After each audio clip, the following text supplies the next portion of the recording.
வணக்கம். Welcome to RVV channel.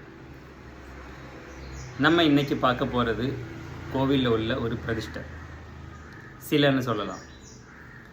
நம்ம வணங்குற சிலைகள் பல டைப் ஆஃப் மெட்டீரியலால் உருவாக்கப்பட்டது. கல்லால் உருவாக்குவாங்க, மண்ணால் உருவாக்குவாங்க, ஏன் கோல்டால் கூட உருவாக்குவாங்க, பிரான்ஸில் உருவாக்குவாங்க, ஐம்பொன்லாம் சொல்லுவாங்க.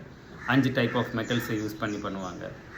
ஓரோ சிலைக்கும் ஓரோ உத்தேசம் இருந்திருக்கு. ஆனால் இந்த சிலைக்கு வேற ஒரு டைப் ஆஃப் ரீசன் உண்டு.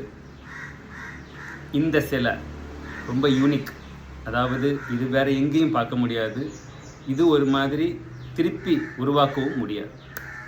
அந்த மாதிரி ஒரு சிலையை பற்றி, இந்த சிலை எதனால் உருவாக்கப்பட்டது, யாரால் உருவாக்கப்பட்டது, ஏன் உருவாக்குறாங்க, எங்கே இருக்குது, லெட்ஸ் see.